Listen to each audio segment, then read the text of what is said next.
All right. Welcome to this week's episode of the Bald Monkeys Wrestling Podcast. A little lighter this week, just me and Chris today. And we're talking about the Superstar Shakeup. So I'm going to lead right in with who went where. And this is kind of what they showed and what they didn't show. And, we're going to lead off discussing that. So as of right now, Raw, who Raw received: AJ Styles, The Miz, The Usos, Ricochet, Aleister Black, The Viking Experience. We're going to talk about that later. Oh, Andrade, Zelina Vega, Rey Mysterio, Lacey Evans, Naomi, Cedric Alexander, EC3, and Eric Young. On SmackDown, we have Roman Reigns, Elias, Finn Balor, Lars Sullivan, Ember Moon, Bayley, Kairi Sane, Buddy Murphy, and then a couple that went under the radar. And I'm pretty sure these are right, but I could be wrong. But Liv Morgan apparently got moved over to SmackDown, and so did Chad Gable, and that's an interesting one to me. yeah. You can add in Apollo Crews. Games were also moved. Yeah. So my question for you, Chris, is Yes. looking at Raw and SmackDown today, is it better than it was before the Superstar Shakeup? So, the word "better" is a tough thing to right now, right? You don't know what kind of room this is going to leave for other guys to step up, right? Like that'll be my biggest argument today. Is I think it went very Raw heavy, especially because you just named bigger names on Raw than SmackDown. But that might be good for SmackDown. That might leave some room for what they call the land of opportunity, right? Um, Coming back from injury right now, that maybe that just leaves their spot open on SmackDown. So I don't know that it was necessarily bad or better for one side or the other, but it definitely seems Raw heavy. Like I was trying to go through the list and knock out, like, okay, AJ and Roman is just a straight trade, right? That's your number one on each show, Yeah, pretty much. relatively speaking. I don't know. I don't know. But I feel like we've always kind of agreed that AJ and Rollins were the number ones on each show, at least lately. And now you have both number ones on the same show. Now, I'm not, and that's not speaking down to Roman Reigns. I like Roman Reigns, and I think them putting him on SmackDown makes a lot of sense. But Well, think about the media pull that Roman Reigns has. I mean, for a new show going on network television, now you have Roman Reigns on that show. And no offense to AJ Styles and Seth Rollins, but Roman Reigns is the bigger name in WWE right now, right? Everybody knows him. ESPN, CBS, all the major networks, they know Roman Reigns because of his illness and because he's been everywhere and all over TV. well, yeah, and when they say Vince McMahon's coming out because he's going to announce the biggest signing to SmackDown ever. Well, That was a great troll. we all know that means Roman Reigns. Just because they brought out Elias, it meant Roman Reigns. It Right, but meant Roman Reigns. But I like what they did. It was a really good troll on us that it was Elias. It was funny. Yeah, But and punching Vince McMahon will always get a pop. Always. yeah, especially in Montreal. Oh yeah. Especially in Montreal. But what I'm getting concerned with, and I love Elias. I think we can agree that Elias is a great character. He does his job really well. He bounces back and forth between face and heel or plays the crowd. He trolls the crowd great. He's getting a little bit predictable with his little, I'm going to drop in a pun into what I'm saying, and you'll know exactly who's coming next. I guess. I mean, that's how we knew it was Reigns. I mean, we had called Reigns, but then we're like, well, we'll know because of the pun. And then he said, bringing in the Reigns or whatever, and it's like, oh, there it is, there was the pun. Well, he did the Dead Man. He's a dead man at the Monday Night Raw after WrestleMania, and then he actually did. We'll never be able to show their face again when it was Rey Mysterio, Yeah, exactly. and like he's starting to get a little bit predictable in his puns, and I get it, but I don't want him to go down that road where he's just a bunch of bad puns. You know, he does a really good job playing off the crowd and egging them on. The boos he got in Montreal were great. He's able to get some pretty heavy heat. I compare him a little bit to Baron Corbin, because Baron Corbin, I jokingly always called him the face maker, because they brought him out always as the big annoying whiny heel that to put over the face, and he's done a good job of that. And Elias is starting to turn into that too, where he's the guy that you bring out when you need to make a face. And they're both successful at it. I just want to see them wrestle more. Yeah, Both of them wrestle. Yeah, I've I guess there's a couple people or a couple titles, and you look at like, okay, well, if this one has this title, then they're gonna have that title, kind of like. So we didn't mention Joe, but I'm assuming that Joe is on Raw because they don't typically keep both mid-card titles on one show. Now they haven't. I don't know that they ever came out and said that, but that being said, you look at the program that they were kind of pushing Joe into, which was against Braun Strowman. Well, Braun Strowman's still on Raw. He hasn't moved over at all. So yeah, I guess Joe was sick or something, and actually that EC3 promo was actually meant for the spot for Joe, but Joe, I guess, was so sick he couldn't make it on TV. So they'll probably just make a, hey, Joe was also drafted, or I made a last second acquisition, or we moved some guy or something like that. They'll figure it out. But yeah, the mid card titles can't all be on one show. I would love that, because that would leave room for possibly some weird shakeup where they bring up the North American title or something. But it doesn't sound like they'll do that. It sounds like Joe will end up on Raw for that program with Strowman. Okay, It'll be good. Let's do this real quick though, because I'm sitting here trying to think like, okay, so men's division, who are your top 4 wrestlers on Raw at this point? I know AJ Styles and Seth Rollins, like that's without, batting an eye. Those are the number 1 and the number 2 in either order, really. But then who's number 3 and 4? I mean, you got to put McIntyre up there. Okay, McIntyre. Basically 4A, 4B is Strowman and Joe, I would think, right? Okay, so we'll do 5 then. Okay, so 5. So those are your top 5 people, and maybe not no particular order. Okay, so now SmackDown, you got Roman Reigns, you got Finn Balor, you've got Daniel Bryan, Kofi Kingston, and KO.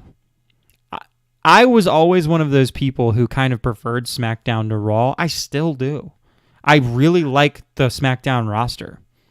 And I know a lot of that's actually is coming from KO, because KO is amazing. Gold. And he's gold. And even though it's like, oh my God, all of this is like such a work for when he turns on Kofi, like it's going to happen. But it's wonderful. It's wonderful. They're setting it up pretty heavy. I think it would make sense for Sammy to come over to SmackDown and also turn with him on Kofi and the New Day. That'd be probably a good program. And then eventually they'll just do the whole KO and Sammy program again, because you could do that forever. I mean, they joke the joking chant of fight forever. I could literally watch those two fight forever. Like, that's fine. They could feud with each other, have promos with each other. I'm fine with it. Absolutely. But they actually didn't name where Sammy went, because he was on both shows. Was he on SmackDown? He was a moment of bliss. I thought that was on Monday. Yeah. And then he came out and they announced him on SmackDown, and he just said, "You're not worth it," and he left. Yeah. I might have flip-flopped that, but basically that's what happened. He had a 1 second promo for one show, and he had the moment of bliss on the other show. Yeah. I'm not 100% sure. Shows. Yeah, I'm not 100% sure. I mean, you have people that are on both shows, generally speaking. I mean, Becky has basically has to be on both shows. Now, I don't personally like that, and I don't want, I don't like the double title thing at all. I don't know. You know what? It gets. I don't want to say it, but I'm at the point. I'm just not a Becky Lynch fan. You know, at this point, I don't like her character. It's just it isn't doing anything for me. Not to say that that Charlotte was much better on this SmackDown particularly, but if I look at over the body of the work like before WrestleMania, like Charlotte's body of work's been great, and Becky just hasn't been that interesting to me. Well, I don't blame either wrestler. I feel like the storylines and what they had to put together before and into WrestleMania was hurting the division, and I think it continues to hurt the division. You have Becky who's holding two belts, so now she has to build two storylines because she's got two belts. She's got to build a storyline with Lacey Evans, and it looks like she's going to build some kind of storyline with Ember Moon maybe on the other show. So you have one character building two storylines instead of allowing more characters to come out and more storylines to be built. I mean, what's Charlotte going to do now? Is Charlotte going to get mixed into a triple threat now on the SmackDown show I or don't. on the Raw? I mean, Well, what are you doing? Like well, you're creating a logjam of storylines when you don't even have good storylines. well. The first thing that they have to do, and they have to do it pretty damn quick, is they have to create a Money in the Bank storyline. So Oof. if you're going to say, 3-3, I'm not sure who you're going to put in that match, but, I don't think with what I saw, that it almost looked like they were going to copy what they did on Raw and SmackDown, and then they kind of deflected it and turned it into like a giant tag team match or whatever. Well, my thoughts on far that. off either. Yeah, it wasn't too far off. It was definitely going in that direction, but I think that's their way of kind of deflecting it away from this upcoming pay-per-view. You're not going to have Becky fight twice at Money in the Bank unless somebody cashes in on her, which I don't suspect would happen. Now, that being said, do you then take some of those top women and you just put them in the Money in the Bank match? So you put like Bayley and Ember Moon and I don't know.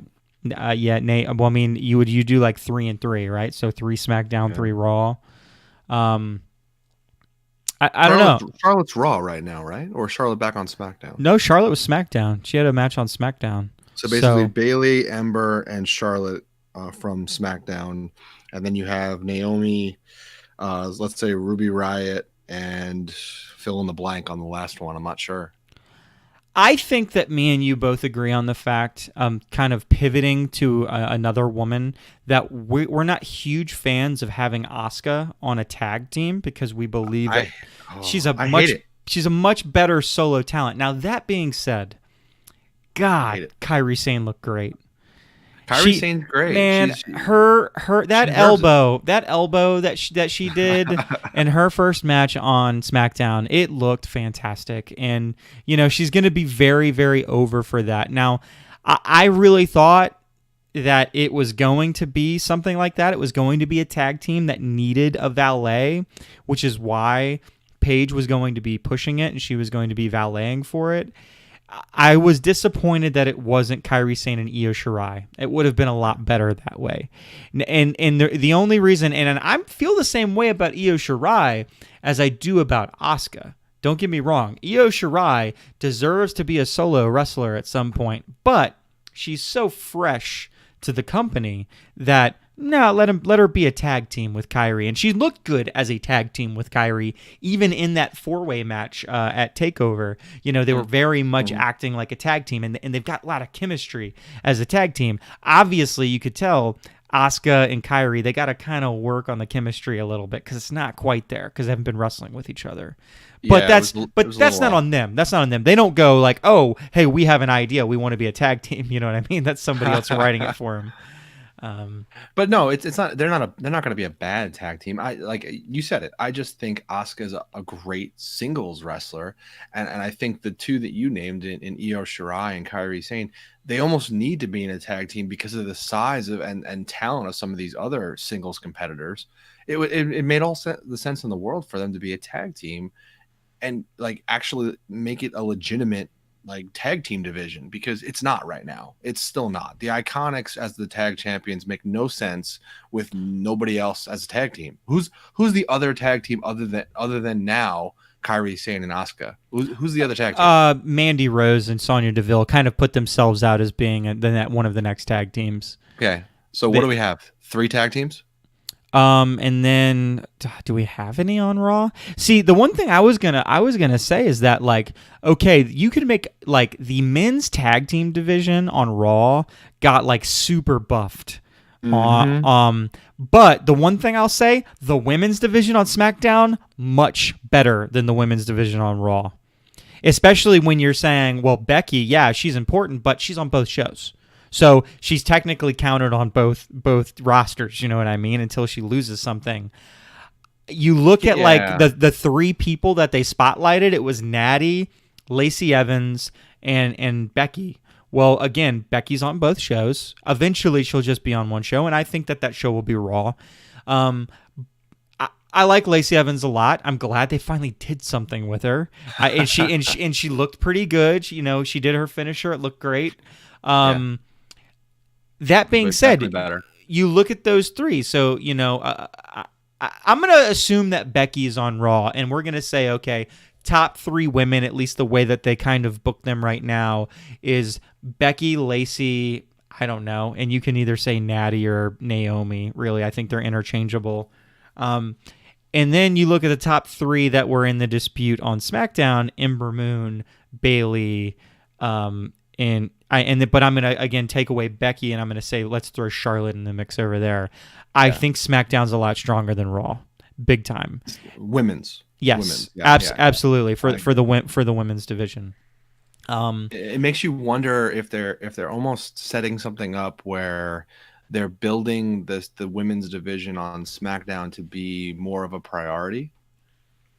They took away, you know, some pretty talented guys off of the SmackDown roster and put them on Raw, and even stacked the tag division on Raw, where it's like, well, maybe on the tag division on one show and focus on the women's division on the other show. It doesn't mean you can't have those matches on interchanging shows, but maybe there's just more of a focus on one show than the other, especially if Fox has something in mind that they want to air, you know, come fall. You know, why not just drive it that direction? If they want it to be closer to a 50-50 split, for sure. And like, one of the things not to undersell, and when I heard about them splitting up Bobby Roode and Chad Gable, like, the mid card on SmackDown is really solid. It really is.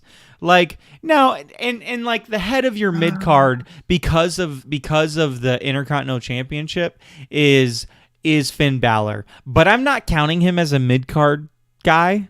Really, I think he's kind of top of the card guy. But what I'm talking about is Chad Gable is one hell of a wrestler. And at the end of the day, they brought up 205 Live guys, and I think it's a matter of taste, of who you like more. But I have a tendency, like, as much as I like Cedric Alexander, Buddy Murphy's awesome. And I think that SmackDown really won out on getting Buddy Murphy over Cedric Alexander. I think they both would have done great no matter what.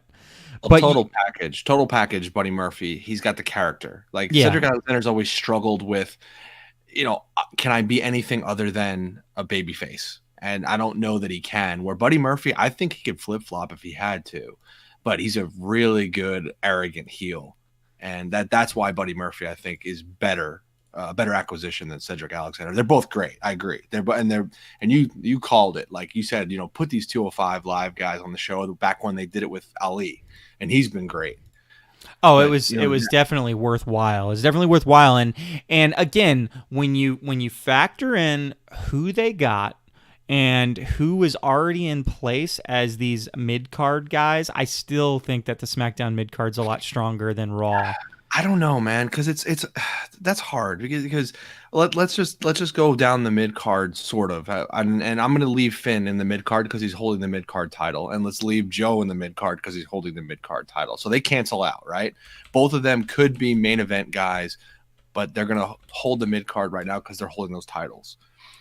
The next best guy on the mid card on Raw to me is probably The Miz. He's a pretty big name. He's a main event guy that's probably your top mid carder now on Raw, where you're gonna put maybe Elias on the other side with each What, other. as your number one mid carder? Or Who, we're who, saying who would you? after one more time. So we're saying that Joe and Finn kind of cancel each other out, which I would say is Yeah, accurate. And yeah. then your number one past that. Um, I'm trying to line up. I'm trying to line up two things. I'm trying to line up mid card talent and acquisitions because I want to really talk about like how much it feels like Raw got the better part of this shakeup. While I agree there's opportunity now on the SmackDown side for some maybe younger guys or guys who weren't getting much TV time to get up there, I still feel like Raw got the better side of this deal. I well, mean, but we so so every member minus Kofi of the New Day. That's those are pretty good. I think Xavier Woods is pretty solid. You know what I mean? And right, but you then can't really factor in Big E because you're talking about almost a year out that he's even going to be back on TV. okay, well then we'll say that. But maybe he's just going to be limping around. Xavier Woods, solid mid Carter. Who? I Let agree. me. I'm glancing through their updated list. Mustafa Ali, solid mid Carter. I think at this point. Buddy Murphy will immediately make an impact on the mid card. Chad Gable will immediately make an impact on the mid card. Okay, for those three, I'm going to give you Cedric Alexander. I'm going to give you Andrade, and I'm going to give you Ricochet. Yeah, that's Out. no, that's tough. It's tough. Okay, so then let me see if I can get a good fourth here. Shinsuke Nakamura. Rey Mysterio. Oh, Shinsuke wins out on Rey Mysterio though. I don't care if Rey Mysterio's. I don't care if he's over. I don't care if he's over. He's over because he's Rey Mysterio. But Right. he doesn't. He's not as, yeah, in my book at least. Okay, and this is my personal opinion, of course. Exactly. But That's where we're coming from now. Of You gotta course. take it out sometimes. Of course. You know. And then Rusev. Aleister Black. Okay. Ooh, yeah, you beat me there. Um, Randall Orton. Oh, geez. I don't even want to put somebody in front of him. I'll give you EC3 and I'll let you win that one. And then the other person that I see, because I'm not going to use Lars Sullivan because they're dumb and they're going to push him. So whatever WWE. He's this weird wild card that like he's whatever. He's a good heel and all, but the reason he's on SmackDown is because you got to keep him away from Strowman. You can't have them on the same show because it's the same character. Yeah, Crazy guy that's going to beat everybody up. Pretty much. So, but old guys, which you pointed out, which is funny. Again, the reason I can't though, because I'm looking at the top of the card, like when I'm really trying to shake out the top of the card, Finn Balor is not going to. He's not going to have that Intercontinental title for too long. I can't imagine, because he's basically one of the top guys on that show. He has to be. No, he is. He is one of the top guys on that show now. Now that they stripped them of The Miz, AJ Styles, who else moved over that? Samoa Joe. They stripped Andrade. Like those four right there just propelled Finn to a top four on SmackDown, where he was fighting to get to the top of Raw. Yeah, absolutely. Like I said, opportunity. It created opportunity. He was fighting to get to the top of Raw. I would argue he wasn't too far off though. Seth Rollins was above him, yeah, but I don't know, man. I wasn't thinking that anybody was too much more over than Finn Balor was. Just because they push people. I mean, they push people harder than maybe Finn Balor, but again, that's the writing. I think that Finn Balor was one of the more talented wrestlers, but when you draw your line in the sand and you say, no, these people are going over to this brand, the X factors, the things that really weigh it to Raw side, end up being the NXTers, because the NXTers that went to Raw are just talent. Speaking of, let's talk about the elephant in the room, the experienced elephant in the room, the experience of an elephant in the room. What in the world? Well, I was wanting to pitch this to you Why? by the other day. By the way, I was thinking the Bald Monkeys Wrestling Podcast Experience is sound good. I'm just gonna go by the Chris experience. James is now gonna go by the Big Baby Jimmy experience. Yes, yes. Um, so somebody in my phone to the Viking experience, Chuck Benedum. Um, like, Shout out to Chuck. Yeah, Chuck. Hey, Chuck. So here's my issue, and I don't know that it's so much with the name as it is with Eyes Up as the tag champs, and at this moment, I get that they have been great on NXT. I get that have a great character. They live it. I mean, the Viking experience is it's real. Like, these guys really do live like Vikings. They do what do you call it when you do like out in the field and you're running around? You're a nerd, you know this stuff. I don't know the name of it without me looking it up, and I don't feel like looking it up. But I know what you're talking about. You know, they're doing like different strength competitions where they're flipping logs and shit like that. Yeah, they're totally Vikings. I get it. It's fine. But there was nothing wrong with the War Raiders at the time, and there was nothing wrong with the name they had in Ring of Honor either. War Machine, right? War Machine, thank you. Ah, great name. So, I think that name is awesome. I remember that puts it into perspective, because I remember being upset that they changed them to the War Raiders when they moved them over. I'm like, this is dumb. Why are you calling them the War Raiders? Just let them keep their name. And then we bought into it, and now we have to buy into the Viking experience. Well, the Viking experience is like the great meme of 2019, and the reason that the name is going to stick is because it's so ridiculous that we just make jokes about, like, you know, everything, you know? Yeah. Well, if it wasn't like them taking people's first names off or last names off, now they're adding experience to everybody's name. Yeah. So instead of Mustafa Ali, it's Ali Experience. That's not bad. So no, my main issue is I've always fought back on bringing guys up from NXT, because I hate what it does to NXT sometimes, and I hate that they bring guys up and don't do anything with them. So that they're going to bring up these guys, and what do they do when they bring them up the Monday after WrestleMania, after they had a great NXT takeover, and they pin. So, like, super push right out the gate, right? Like, here we come. Here comes this new tag team from NXT who haven't even dropped their tag team belts yet, and we're going to give them this crazy super push.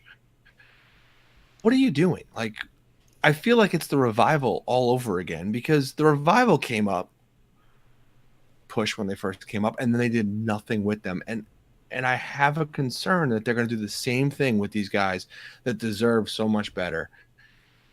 You jammed all these tag teams onto Raw, and Revival, the Usos, the Viking experience. What are you going to do with these guys? Well, it's not what you're going to hold the titles when Hawkins and Zack Ryder are holding the titles. Well, I don't think they're going to be holding the titles for very long. I think that's the answer to that personal question. However, I would look at the rest of the tag divisions, and I would say there's certain tag teams that just aren't going to make it, or they've got tag teams that are leaving and stuff like that. You know, you're gonna lose Carl Anderson and Luke Gallows eventually, and recently anyway. So I mean, that's... yeah. You know, you look at. Let me think of a couple of like. Do you really want to have the B team be a thing? You know what I mean? So you know, Heavy Machinery, which is very awkward what they're kind of doing with them. We'll see. I mean, they moved them on SmackDown. They're on SmackDown now. Yeah, that's fine. I'm fine with that. I think SmackDown needs them, quite honestly.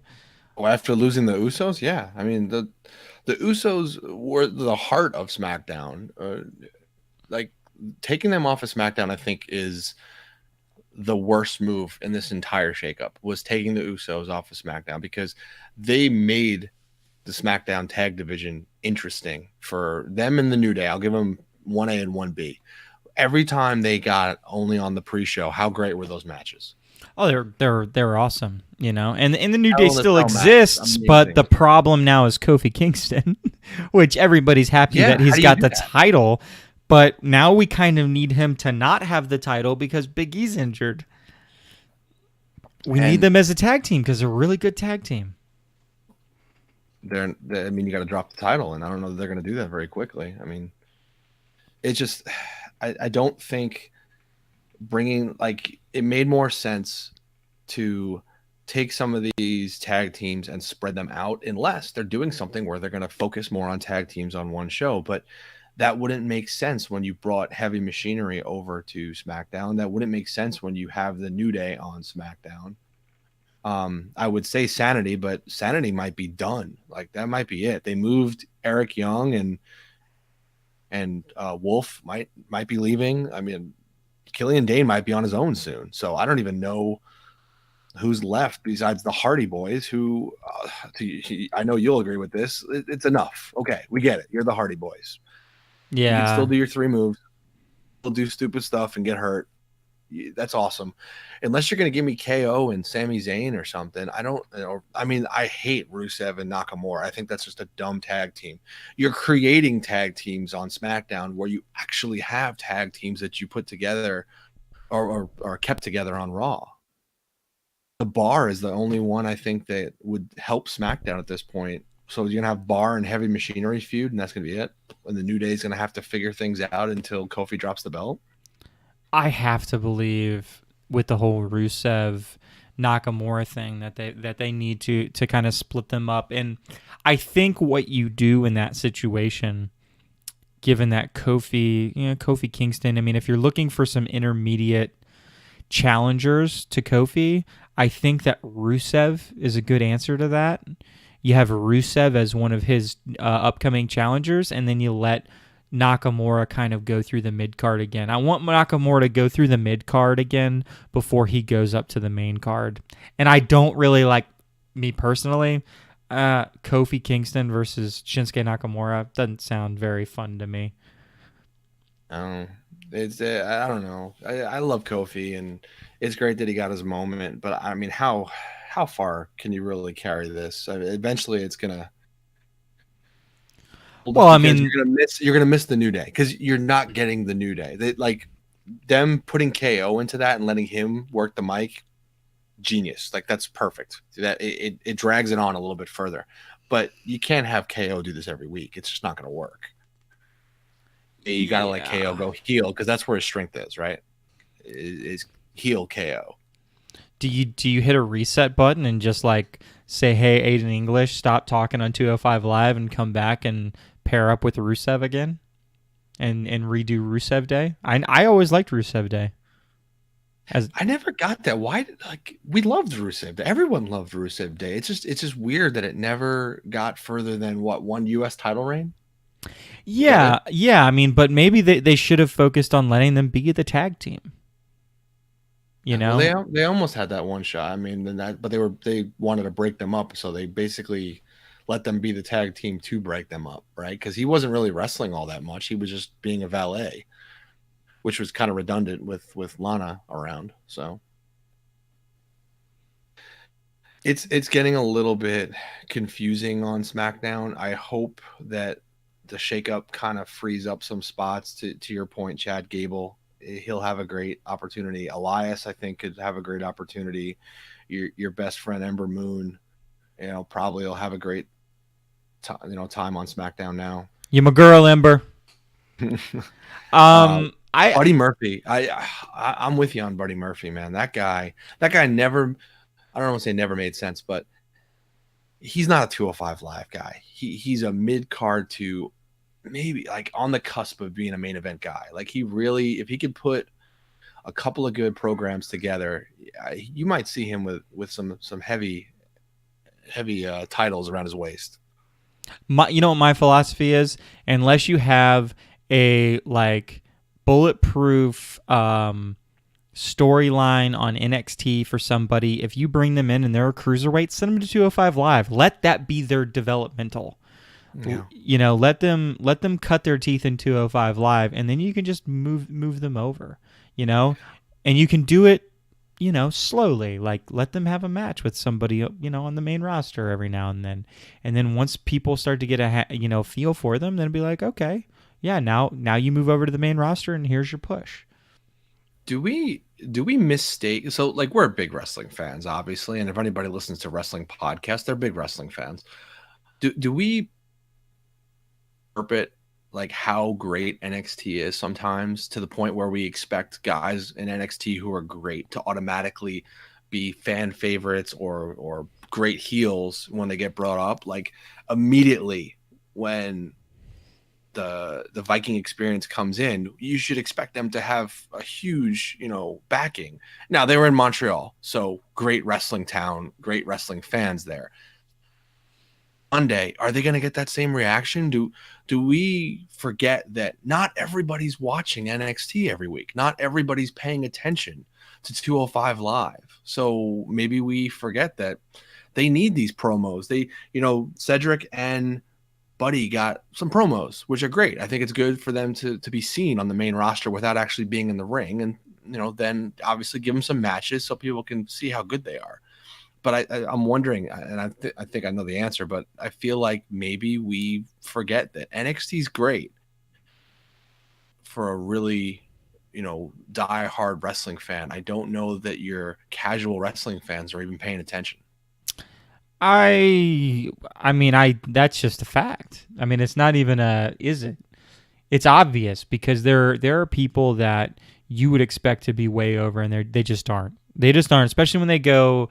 It's very telling when you go to like a non-wrestling town, and so the crowd's full of mainstream fans that don't watch a whole lot other than just Raw and SmackDown, and so when they don't know who these people are, like, they're not. We're not going to cheer. That's just the typical jobber or whatever. Now, the people that do well for themselves are the people that have kind of like a kit that allows them to. So the Viking experience is going to be fine because they're crazy. And after they do a few crazy moves, yeah, the crowd's going to love them. Kind of like it was going to be a no-brainer that they would like Ricochet. They don't care that he's not great on the mic. It doesn't matter. He's a crazy wrestler. One flip over the rope and here you go, he's in. Exactly. That's why Cedric Alexander will get over. That's why Ali got over to a degree. Again, they've injuries kind of misplaced his push a little bit, and that's why Buddy Murphy, I think, will get over. Some of the people I'm kind of excited for with all this NXT swaps and the Raw SmackDown swaps. You look at some of these people that got broken up, and I think it could be for the best for them. So when you look at Sanity, Eric Young, Nikki Cross, Alexander Wolf, Killian Dane.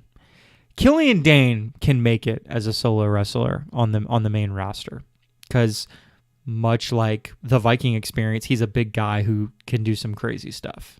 I'm a big guy.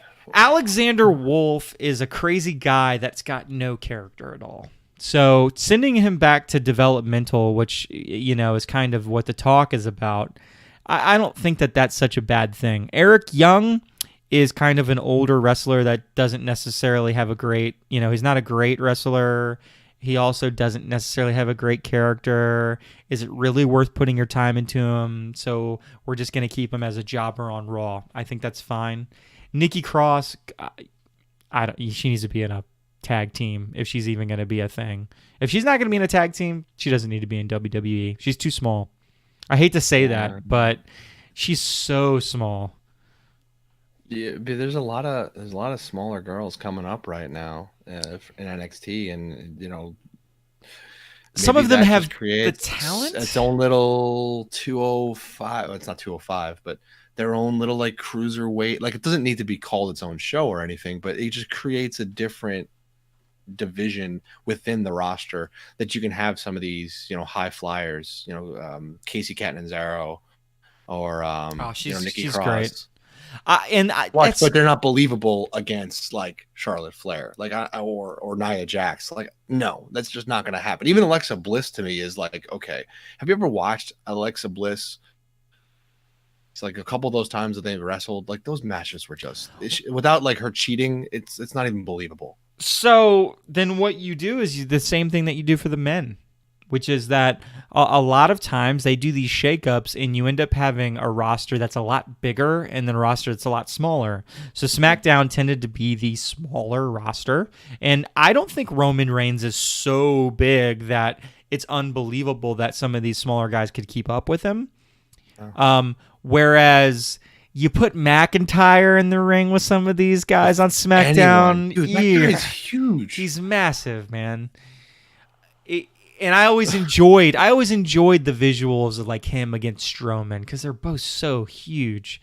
Like, the first time you really noticed that was in NXT when McIntyre took on Bobby Roode, and you were like, you thought Bobby Roode was a built guy, and then McIntyre stood in front of him, and you were like, oh my, like this guy's massive. Bobby Roode looks like a cruiserweight. Well, I remember McIntyre back, when he first came into the company, and he was like the golden child for Vince back then. But he was this scrawny little guy, he could cut a pretty good promo, but he wasn't that muscular. And then he left the company for a while and he came back, and man, the guy ate his Wheaties, that for sure, because he's flipping huge now. That would have been a good swerve if Vince came out and basically said the biggest acquisition in SmackDown history, and he just did the exact same promo and pulled out McIntyre that he did whatever years ago. Like that's where I thought they were going with that. Actually, I did too. I actually thought my guess, because we text during these wrestling shows. Me and Chris and Steven and Nick, we're texting all the time, just back and forth and back and forth. And so like what I wanted them to do was I wanted them to get Buddy Murphy, check, Roman Reigns, check, but McIntyre as well. And that was the swerve. Like, oh, here's the guy. It's McIntyre. And then here comes Roman Reigns. And then that would have made the shows a hell of a lot more equal, in my opinion, if you just add McIntyre. Just add McIntyre. All of a sudden, it's like, okay, yeah, maybe Raw, like you said, Raw is a 3-hour show. So maybe you push the tag teams kind of towards Raw because that's kind of what you need to do. And then you can emphasize women's wrestling on SmackDown, but your male, top card, mid card is still alive on each show, and it's pretty freaking equal. And I still believe it's pretty equal. Now one of the things we've been debating a little bit back and forth, and I'm going to squirrel, but that's the nature of this podcast. Dean Ambrose. I fear that I am going to lose this bet. That being said, I even sent Chris this message. Hold on, let me. Oh, is that a drink that you're gonna get or something? My drink nice and cold for you. That's all. Getting it ready. That way I can maybe get one from you. Well, and one from Steven, who's not here, but he knows. He knows that it's coming. He knows. And I'm man enough to admit that signs are pointing maybe to the fact that he's leaving, and that I was wrong, baby, and that Steven was wrong. That being said, I'll believe it when I see it, and I'm holding to that. I've said that all along. You've argued that it wasn't a work all along. I've argued that it was a work all along, and you know what? I kind of still think it's a work, and I think if it is a work, then him coming out at the end of Raw in Montreal and doing that speech and knowing that people were going to record it is a genius tactic in a work. So I'll say this, dude, not even record it. WWE's airing it. WWE is. Oh yeah. So okay, let me play. You did your part. I'm gonna do my part, which is we're basically giving the other kudos at this point. I think it would be one of the best works they've ever done because it would make sense to yes, just keep promoting him leaving. And then you're doing the right thing. You're letting him go because, it's not a big deal. He's going, he's doing the right thing. He's jobbing out to guys, but you're going to air the fact that he was out there with the Shield again. You're going to have the last ride that you're going to show the Shield on Sunday. Like, you keep pushing the fact that, yeah, he's leaving. Yeah, he's leaving. Yeah, we get it. He's leaving. Yeah, we don't want him to leave, but he's leaving. It feels like a work. It feels like a freaking work. Is being like unvinced, like completely unvinced right now.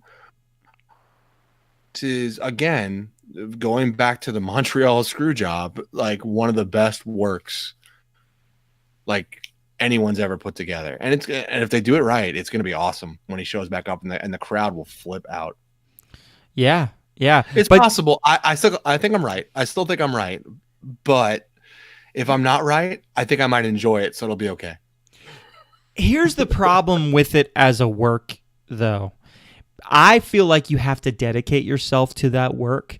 And to dedicate yourself to that work, you need him to leave and be gone for a little while.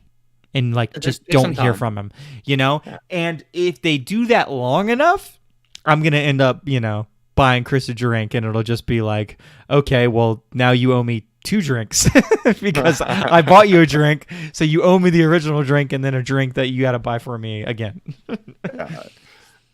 Because it just seems like, if you're gonna do it, like don't rush it. Do it right. Don't rush it like you always do. Take your time. Figure out the right time for him to come back, whether that be during a big match or even crap. I mean, wait all the way to Rumble or something. Just wait it out. Like, give him time off. Maybe he just wants some time off. It'd be great. I hope that if he doesn't leave, I hope it's not just a throwaway reunion like they've been doing. I hope if he does leave, up someplace and it's cool. Like, I don't even want him to go to AEW. I want him to go to like TNA or something. Like, I don't know. The AEW thing is interesting, but I don't know that they're as interested in some of these guys as we make it out to be. Yeah, it's hard to. There's some guys that fit really well, you would think, but I mean, you can't have too many people at the top on AEW because if they're mostly being run by Cody and them, you get too many guys with big opinions and big ideas. You run back into WCW again. Right, that was the whole downfall of WCW. There was too many voices trying to, create their own. So you got to be careful with that. But hopefully, Dean gets me a drink or two. We'll see. he might get you a couple of drinks. So basically, what are we watching on Sunday? We're watching a house show, right, against the same 3 guys they've been fighting for the last 6 months: Lashley, Corbin, and McIntyre. Yeah, which it's like, you're killing me. I mean, what if at the end of that house show, I know where you're going, Dean just turns heel? I know where you're going. You know what I mean? Like, that is what it is. That is what it is. Like, he turns heel again, and it definitely would be surprising. Like, it's the last ride for them, and here comes Dean, and he's standing in front of, I don't know, like maybe he doesn't initially come out and Roman Reigns and Seth Rollins get their ass kicked by the 3 guys. And then here comes Dean as a lunatic and he comes out there and he's facing all 3 of them. And then he kind of walks towards them and then turns around and then they beat the shit out of Roman Reigns and Seth Rollins again. And he's like, I've decided I'm not going to leave and I'm part of, this new... whatever the fuck they call that faction, I've got no idea. I have no name for them. They don't need a name. They need to break them up.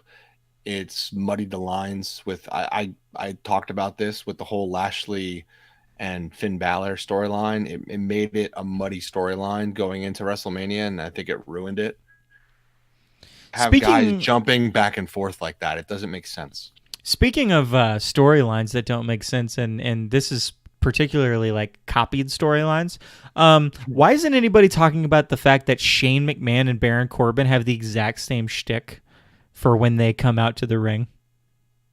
because they're on two different shows, and if it happens on two different shows, it's not copying. It's original to Raw and it's original to SmackDown. Oh So my that's why God. if they do the same thing, but it's on two different shows, if they have the same exact women's scenario on Raw and then do the same exact scenario on SmackDown, it's different because one's Monday night and one's Tuesday night. Whew, man. Terrible. I agree. It is the same shtick. I think shtick is better, but I think obviously I enjoy Corbin as the heel more than Shane because Shane, he ain't gonna wrestle every week. I mean, Corbin can wrestle literally every week, but Shane's gonna wrestle once every other month, maybe. That doesn't Do stop his him one spot. necessarily from being a good heel. I mean, he doesn't have to wrestle to be a good heel. You know, he can just be a, authority dick. I mean, I know we've seen that a lot, because the authority has just been a consistent storyline for as long as you can ever remember. But Let's be I don't honest. know. They were where were they? Where were they Monday and Tuesday? Let's be honest. They were in Montreal. Yeah. What they did Monday and Tuesday night was to bank on the fact that they were in Montreal. They brought out Shane and Stephanie to start the two nights, and they brought out Vince to end the two nights. They were trying to basically the crowd into booing the McMahons and creating what they wanted, right? Creating a big pop for the Miz that the Miz had he almost had a Becky moment, with that chair and the blood that somehow I don't even know how he got cut open. He looked awesome. Right? Like he had that moment that might be like, we might have something here. We'll see. We'll see what happens next week. And then Superman punched, which I hate that move. Superman punched Vince McMahon and says, I don't care what he has to say. And the crowd goes wild. Which is funny because this is how close-minded of a WWE watcher I am, is that I'm just like, there's 5 hours of Montreal wrestling, not counting 205 Live, and 4 hours and 55 minutes of it was just to prep for the Superman punch to Vince McMahon to basically like it's like they don't care about anything except for getting Roman Reigns over, and they're like, okay, he was out for a while and we're gonna spend the whole time while he's out doing fighting leukemia to figuring out like when he comes back, how do we get him over? They circled it on the calendar back then when we got leukemia. Okay, this is our moment. Well, Montreal, here it is. I don't know about that. I'm gonna find that calendar with the circle around. Boo. It was funny. What I do have an issue with how SmackDown went off the air. Elias cradling Vince McMahon in his arms. If Elias couldn't just let McMahon lay there and then blindside Reigns when he's up in the corner, like Elias just holding and like trying to take care of him was just silly to me. I mean, Elias is intimidated, man. What do you expect? He's intimidated. He's not intimidated at all. Of course he is. He got up in the Undertaker's face. He's not intimidated. Well, he had eaten a Superman punch. I don't think he wanted another one. Move is so dumb. Why the Superman punch? It's not. It's no. There's something worse. It's called the Bailey to belly. It's so bad. It's so much worse. It's better. Belly to belly. That's better because that's no. It's not. How so? Because at least like she's holding the person like so they can't move with their arms at their sides. Like and she might as well cradle them down to the ground. They barely move. Runs from at least 10 feet away, jumps up in the air, puts his arms out like he's going to fly, and then slowly brings his right fist to your chin. All you have to do is move. I want Samoa Joe to be about to get a Superman punch and just move out of the way, and Roman Reigns just like fall over the ropes, like when he moves out of the way when someone's jumping off the top rope. Like it's that. Why are people letting people getting punched? Why are you letting him punch you in the face? Stop. Just move. Just move out of the way. I'm sorry, man. I'm sorry, man. We're like I'm not saying I'm a huge fan of the Superman punch, but we're just gonna have to agree to disagree because the Bailey to belly is the worst finisher in WWE right now. I agree. The worst. The worst. So, Give her anything else, man. Anything. let me swerve us. So I've been yelling about it for a couple weeks now, and Superstar Shakeup's a great time to get great pop, right? Because you got just music hitting, and all of a sudden a new name comes out that you weren't expecting. Or the WWE lately has been doing this thing where they show you the surprise so that you don't get the pop out of it. So you don't get that feeling of excitement because you didn't know it was coming. Sami Zayn again this week in Montreal, where they showed him in the back about to come out, or they announced that he was going to come out instead of just having his music hit. Did you see that Montreal crowd go crazy when his music hit? They were just going to sing forever. Now he was trolling them, and it was great. Keep killing the pop. It goes further back, but it goes back to the Demon at WrestleMania when they just showed the Demon. They didn't surprise anybody. They just showed him. And they keep doing this where they're showing who's coming out next. Lose that whole natural pop that was always been great. Like Austin, when you hear that glass break, how many times did people just jump out of their seats? Like 100% of the time. There's never a time where that glass breaks and people don't freak out. Yeah, till this day, really. Yeah, The Rock, when his drum comes on right before he says, "Do you smell what The Rock is cooking?" The crowd will go crazy. Even the John Cena Thugonomics at WrestleMania got a great pop because people remembered the music. Well, I wasn't ready for that at all. No, and it was great. Like, they have a lot of good opportunities for pop, but they keep killing it. And I get the promos for guys that you need to do promos for. Cedric Alexander, Buddy Murphy. I like what they do with those guys. It makes sense. It introduces them to the main roster. They're doing it right in some cases with Lars Sullivan. Lars Sullivan's music hits, and the crowd sighs very, very loudly. Oh, here he comes. He's gonna come beat up an old guy. I don't think promos are. I'm gonna counter you a little bit here because I don't necessarily think promos are bad. It's what is the promo doing? What is the promo doing? Because they have not wasted these Bray Wyatt promos. Like they're fine. Mainly because they haven't given away anything about when he's coming back. And you're repackaging him. You're giving him a different persona, the Puppet Master or whatever they're calling this, right? Or I don't know what he's going to be called, but it seems to be a lot of puppets and dolls and stuff. So, yeah, that you're giving him a different package. So I get that. Reason that they had to show Sami Zayn in the back before he came out. No, not at all. None. Tell me the reason they had to tell you the Demon was coming at WrestleMania. Oh, well, I ranted about that on this podcast. There was no reason. Right. Like, that. How good was when, well, we heard the music for the Viking Experience until we saw the name pop up on the screen and go, what? But how good was it when we saw the Viking Experience? We got excited. I was surprised. Jay and Aleister Black first came up. They were doing almost that NXT kind of takeover when they were bringing them up. As they started showing up, their music started to become, oh, look, Ricochet, and the crowd got hyped because they knew who Ricochet was. The Aleister Black's music then hits. They kept flip-flopping, if you noticed. One would come out first one show, the next one the next show. They kept going back and forth. And it kept creating like a surge of a pop. It works. It does. I agree. The Lacey Evans stuff. Did they ever show Lacey Evans in the back beforehand? No, right? Like her music would just hit randomly.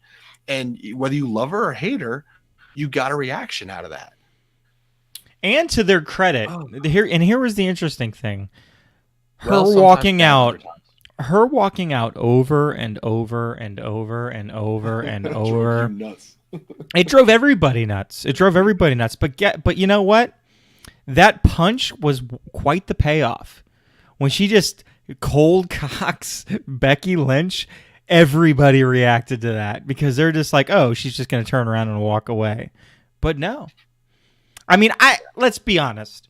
at the point where she's holding two belts, and the second that Lacey Evans came out, I was like, she's not just gonna walk away. Like that seemed obvious more from my understanding of writing, like in writing a good story, or at least writing a story with any consistency, at least to their level, because not all their stories are great, but they do certain things consistently. And so it seemed obvious that she was going to punch her.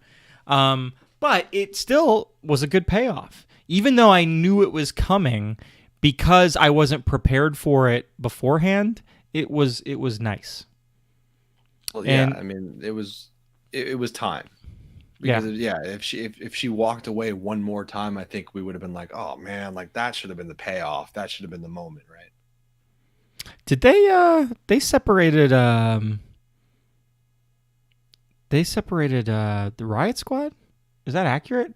That is accurate. So they took Liv and put her over to SmackDown, which I don't get it. Like I think those three girls there than any one of them being apart, or all three, however you want to look at it. They're better together.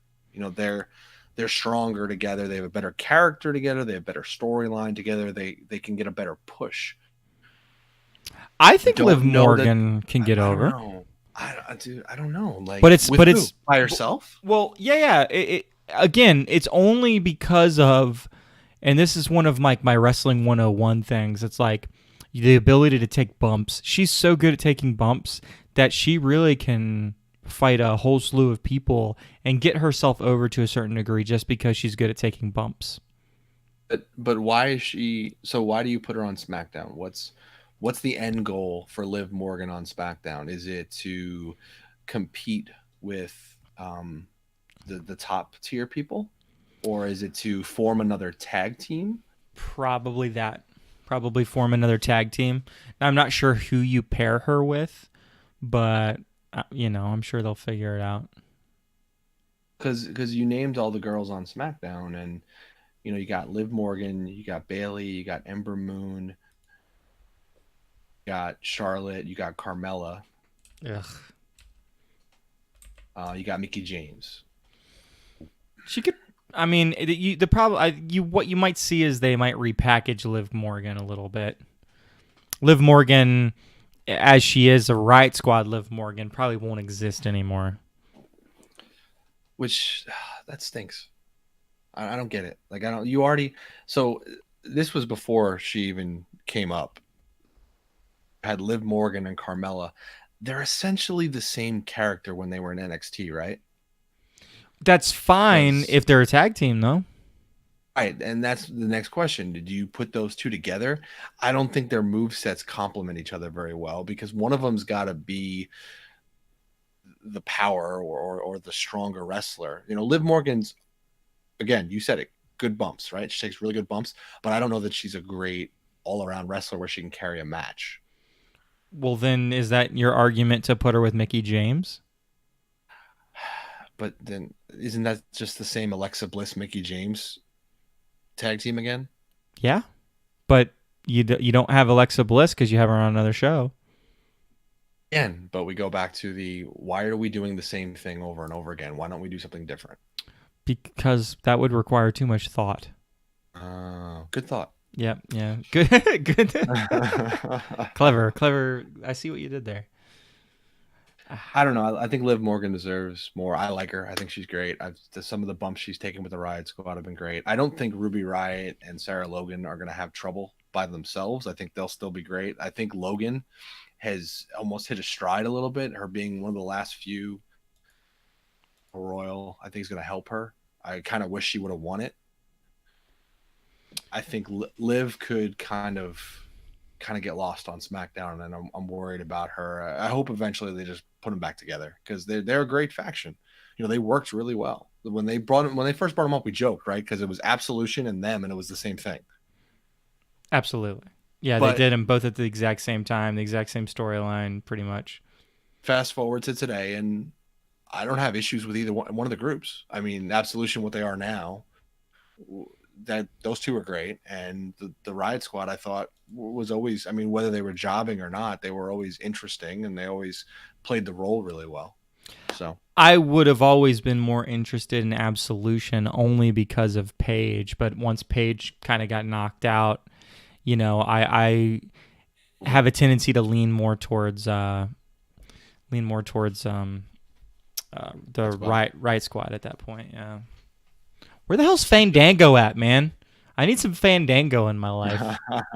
Da- I don't know. I think he's still recovering. I don't know that him coming back is going to really do much because what are you going to do? Put him in, you put him back in the tag team, right? Basically, Yeah, they come sure. back out, and they would actually probably be a good fit for SmackDown right now after they got, you know, stripped of all their tag teams.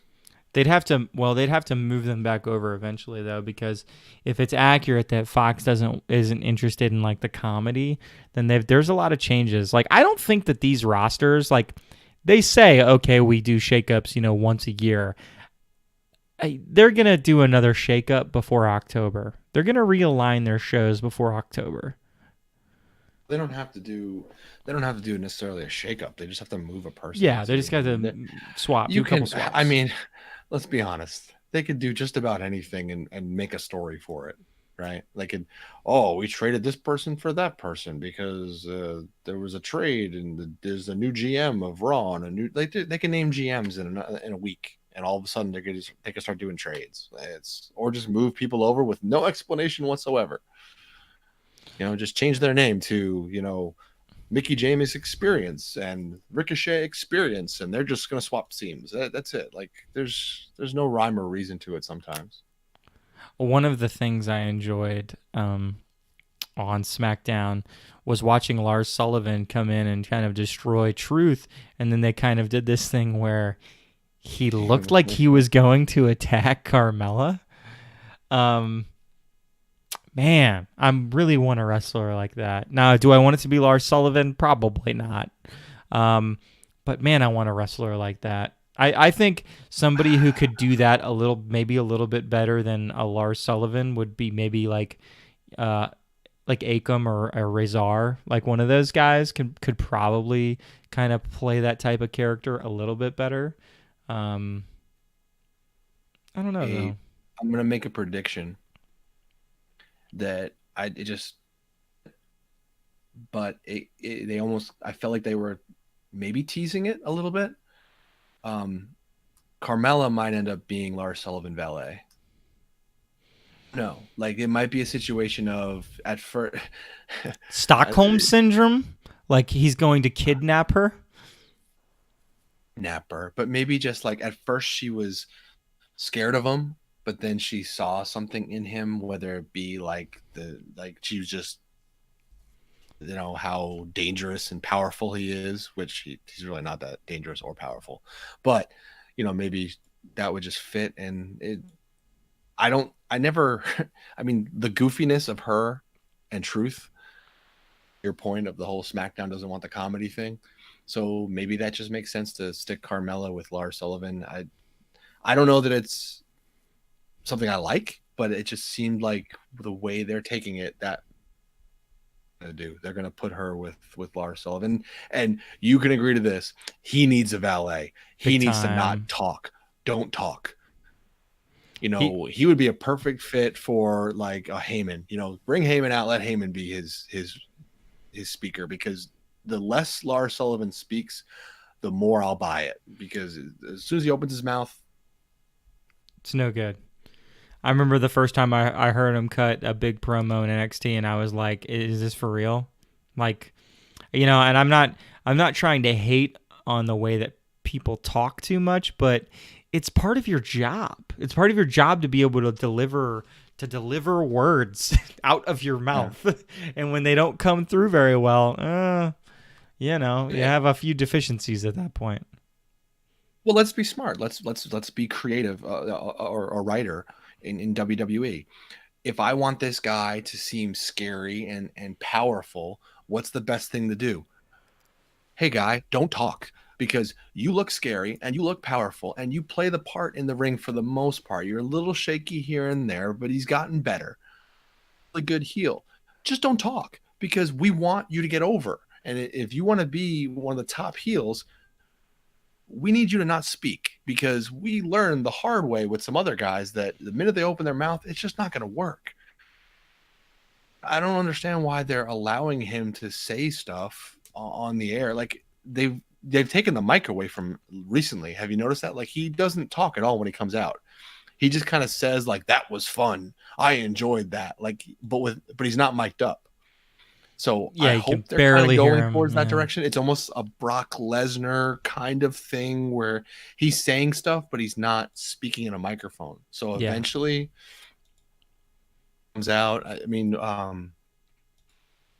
you could bring anybody out at this point and be his valet, and I think I'd buy it. People that I think would be good, just not him. Just don't let him talk. Yeah, you're definitely not helping your case at all. So I don't know, man. I guess we'll have to see. It's Lars Sullivan, very tricky individual, and I thought for sure, and I might have even said this like weeks and weeks and weeks ago on one of our first episodes. I just didn't think he was ever coming back. I just didn't think it was going to happen. So to see him show up, like, surprising. it's a good surprise. A good-ish surprise. I mean, I haven't I don't like detest him or anything like that. It's not like how you were with Big Cass when they were trying to push him, and you just like hated him. How I was right about that? Is that what you were saying? I was right. Right about what? I mean, I didn't hate Big Cass. I mean, he wasn't great by any stretch of the imagination. You loathed him. Well, he's not here anymore, so I think I was right. I'm pretty sure, like, if you took Big Cass and Billy Kay, like, that would be your favorite love child ever. Billy Kay, just come on. Like, I don't understand. You loved them when they first came up, right? Like I remember you saying how much you loved their promos. I still love their promos. What are you talking about? Annoying. They're great. Promo. They're Yes, great whiny heels.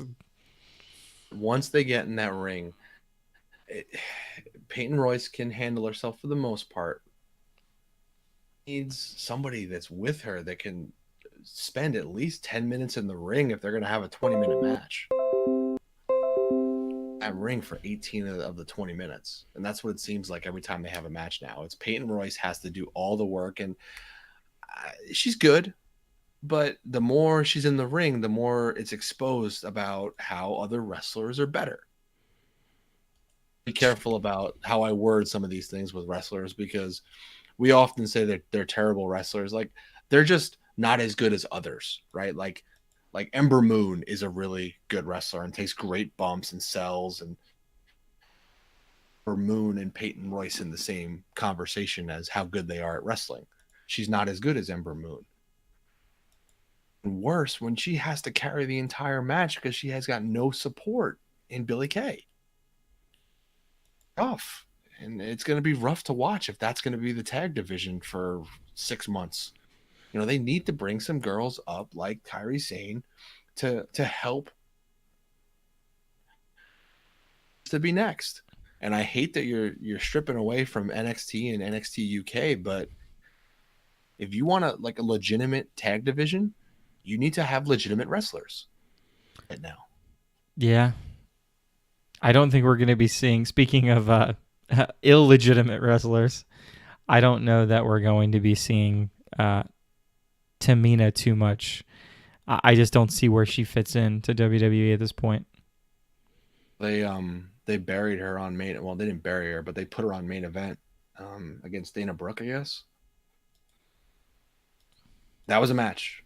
Tamina versus Dana Brooke. That's like a 5-star match in the Chris Tiro book, right? Again, it's hard to say these girls can't wrestle.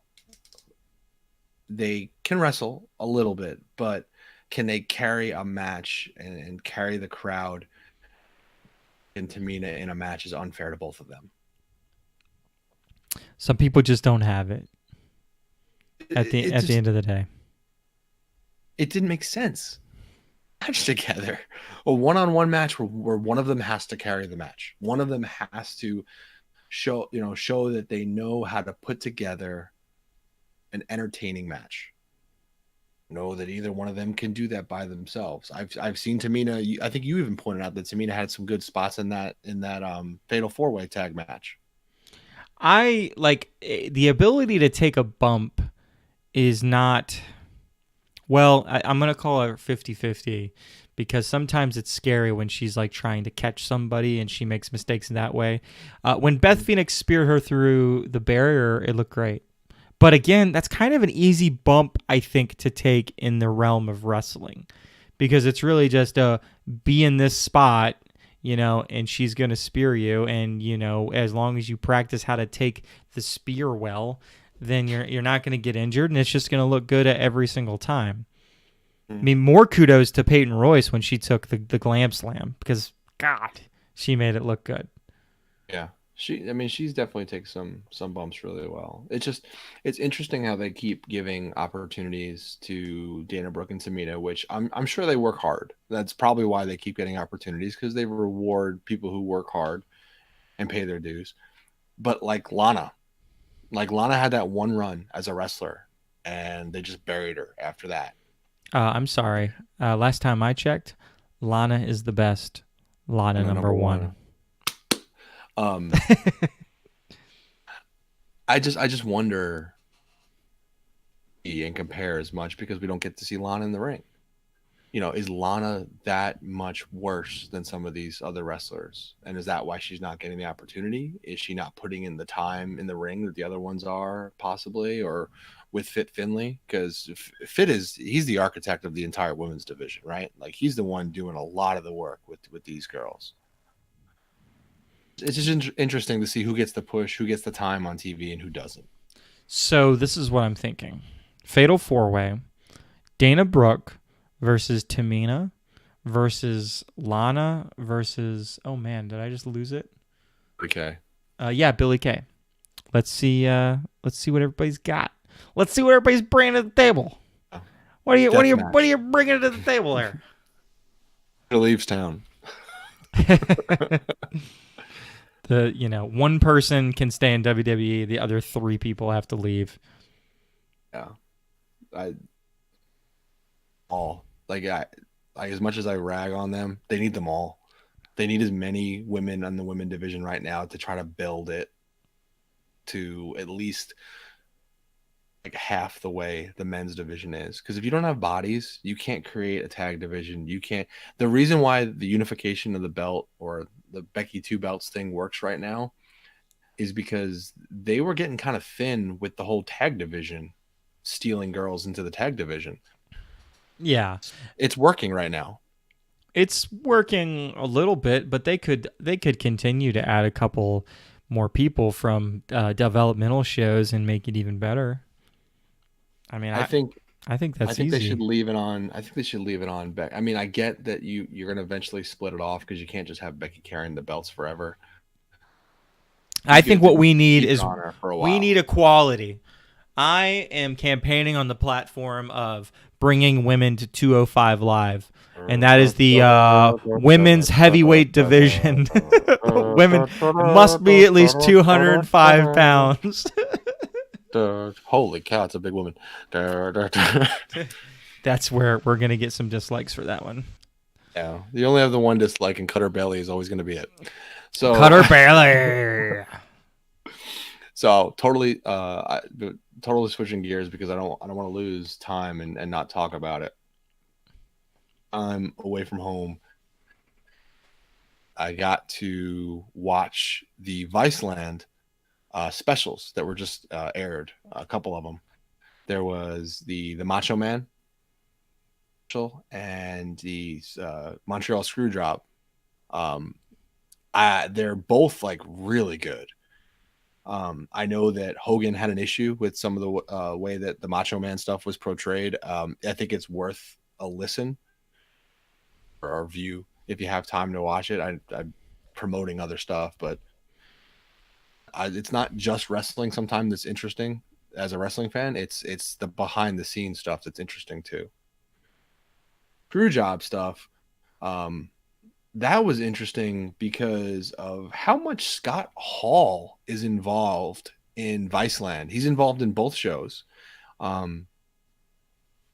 have his opinion on both things that and how things happened, and it's just it's interesting where his whether the screw job was actually a screw job or whether everybody was in on it, and to this day everybody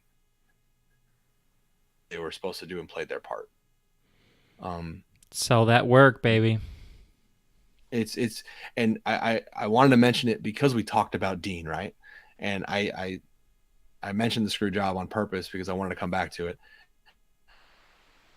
Put it past Vince to do it again, because let's just say that he knew about it, Sean knew about it, Hebner knew about it. Say Brett didn't know about it. Just those three knowing about it, and Cornette, and so those five knowing about what was going on. Nobody else. It could be the same thing with Dean right now, where Dean can know what's going on, Vince can know what's going on, Triple H can know what's going on. A couple of guys that have recently stepped down or took some time away from WWE, that makes me wonder if there's something going on behind the scenes that people aren't agreeing with. And could it have something to do with this whole Dean Ambrose situation? Just keep your mind open with what is a work, what is real, kayfabe, if it's real or not. What is it entertaining? That's ultimately, I think, what Vince is looking for, and it could be interesting. And if you go watch the Viceland stuff, whoever is actually listening to this podcast, I think you'll enjoy it. And both of them are good. I have to watch the Bruiser Brody one as well. There's a third one out there, The Death of Bruiser Brody. And I don't know, Jimmy, if you've seen them, but they do these weird, like, shadowy vignettes of the characters, like people dressed up as the Macho Man, Hulk Hogan. And there's moments where you're just like, this is really funny because this guy looks nothing like him, but he's got like a really big Hogan bandana and mustache on, or he's got the long HBK hair, or he's got the Hitman's glasses. It's just hilarious to see the shadowy figure. Like, it basically put me in the Hitman's glasses, and that you're supposed to believe I'm the Hitman now. You aren't. I'm not the Hitman. I'm not the best there was. The best there is, or the best there ever will be. So yeah. Well, but if you keep trying, man, I believe you can do it. Could be the best. Yeah. Like no one ever was. Whoa. I just crossed the streams. I just crossed Pokemon with wrestling. What am I doing? You're a nerd. Sadly, this is true. I'll admit, like, one of the whole reasons we're recording this a little bit early on a Friday, and the whole reason I wanted to do that is so I could watch horror movies tonight and not be interrupted. I plan on just kind of vegging out myself, but the fun part right now is we talked about a lot 1 week out of WrestleMania.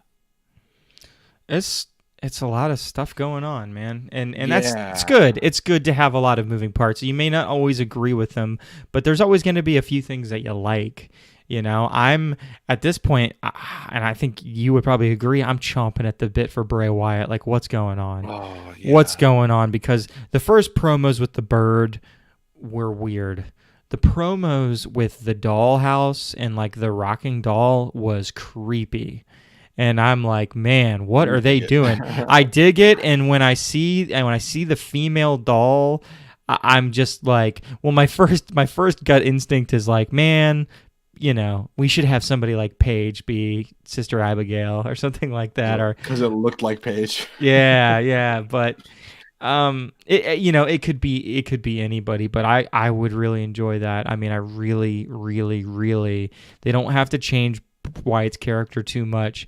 I would love it if he just came back with, like, a woman with him, and this woman is Sister Abigail, and maybe they never say that. I don't think they're gonna do that. I think he's gonna come out with the puppet, the female puppet, and I think he's gonna actually talk through the female puppet as Sister Abigail. Yeah. Does he also use the bird puppet, the buzzard puppet? Maybe it's like Mr. Sacco. Oh my God! Somewhere, Steven is going to be listening to this. He'd be like, "No, that's idiotic. That's idiotic. That's stupid." Like It he is said, stupid. like he That's why said I to me, said it. "It's great. It's great. I don't care what Steven thinks. It's great, and it is Well, I going mean, to work, and it is going to be over. I'm telling you, guarantee." it with Bray Wyatt it's a shame that Luke Harper recently is asking for his release from WWE, because I think we've talked about it, not on the podcast but everywhere else. We've talked about how much we want the family back, how much we think there's a great storyline there somewhere, get reunited. And without Luke Harper, it's going to feel not quite the same. I think we can maybe sub in Bo Dallas, who, spoiler alert, hasn't been on TV for a little while. So maybe Bo Dallas, Bray Wyatt come back together, could be. I think it's But a believable theory. believe in it. But yeah, it stinks that Luke Harper is going to end up being gone, unless, and I know I'm kind of beating the old horse here that you love to kill, their work, and Harper sticks around too. But I don't think so. I think Luke Harper's gone. There's a difference. There's a difference between some of those rumors that get written about, like a Luke Harper rumor, is nothing that you see on the website. They don't post anything about it. You just hear about it. You read about it. Well, he said it himself. Luke Yeah. Harper basically said his goodbye himself, and I don't know of any wrestler who's said their own goodbye through social media, and it's been a work. It's always been, Yeah. and say, I'm leaving. Dean Ambrose, they said he's leaving. Yeah, which is what makes it seem like a work. Say? I can taste the bourbon in my belly. It's very delicious. Okay. Yes, it's going to be the drink that I choose people. Bourbon. A good bourbon. Like Buffalo Trace. In my belly. Via... This has been the podcast of us grasping for sponsors at this point. Viceland, if you're listening. Buffalo Trace, if you're listening. WWE, if you're listening. Oh, but we've been talking for about an hour and a half now. We weren't sure if we were gonna make it the full time. We were like, before we started recording, we were like, yeah, we'll probably talk for about an hour and we'll run out of stuff to talk about. But there's just too much stuff going on, too many things to theorize about, I guess. Yeah, and if you haven't noticed, the two of us like to talk a lot. I know we've probably overtaken a lot of these podcasts, and that's going to continue to happen, and you're going to have to deal with it. Well, and I have to plug one thing before you start signing off there. You have to make sure you subscribe on the little button there, or listen to one of our other podcasts. That's for you, Kramer. I know you enjoy it. And yes, Chris knows how to use YouTube, so screw you both. I remember when I first subscribed to my first video on YouTube, I was very excited. So in true fashion of signing off, I love to, like, the one thing you're wanting out of WWE right now. Give me a storyline that you're wanting to see, resolved, or you're wanting them to show some love or something. I think it's KO. I don't know I want right now, because I'm digging the KO, but I think ultimately whatever turn he's going to do, whether it be on Kofi, whether it be some other angle where you bring Zayn back and the two of them get into the tag division, I don't care. Give KO the mic. Give KO ring time. Deserves it. Him playing off the fact that he didn't get on WrestleMania, but he turned up in Montreal into his WrestleMania, I think that was real. I think that was, they said, here, man, you're going to have some airtime. You're going to have to work something out with the New Day, but you're not going to be at WrestleMania. And he was like, good. I'm cool with that, because don't force me into something in WrestleMania. And I think going forward, I think it's going to be a big year for KO to it, and I want them to kind of start pushing that a little bit here through these next couple of weeks into Money in the Bank. He'd be a great fit for that briefcase, because you don't know if he's going to be the face guy with the briefcase or the heel guy. He could be either one, and I think he could play it well. So for me, I'm going to SmackDown as well. At the time when Daniel Bryan was going to be facing Kofi Kingston, and they cut a promo for a Daniel Bryan shirt of him being the Planet's champion. And they actually sell those shirts in the WWE shop. And so we theorized that Daniel Bryan will be coming out. He'll have his old belt still that they made. He'll be toting it around and saying that he's the Planet's champion, even though he's no longer the WWE champion. It is time to start running with that. It is time. I'm ready on Tuesday for him to come out with that belt and start running with it. I love the idea of the storyline. There is the little bit of me and Chris that will be annoyed when they do it, because they're like, you ruined the pop. You ruined the pop of that storyline with the T-shirt that you've already released. That being said, I can overlook it because I think it's a great storyline. It's not totally original, obviously. It's very ECW, where you had like Taz, and Taz had his own. He made his own belt because he wasn't getting title opportunities. I loved that storyline too. So let's roll with it in WWE. I'm really gonna dig it, and I really think that it's gonna happen this Tuesday, or at the very the furthest out I could see them waiting is maybe like right after Money in the Bank or something like that. But I'm ready for that storyline. So let's start plugging at it. And again, this is me assuming that they're going to do it. But I think it's a good idea. So that's what I'm looking forward to, and that's what I'm hoping they're going to push towards. As usual, everybody, like Chris said, go ahead and hit the likes, hit the subscribe. We appreciate it. We always love doing this every single week. It's like a good creative outlet for us, and we thank every single person that listens to it. You guys, rockin' sockin' robots, if you know what I mean. So 5 of you. Yep. Rockin' Sock'em Robots, please sponsor our podcast. Yes. Hey man, plugs everywhere, but not a plug to drink. Okay. Well, thank you. Speaking of which, drink time. Yeah. He's not gone yet. Hold your breath. Yeah. All right, everybody. Thanks for listening.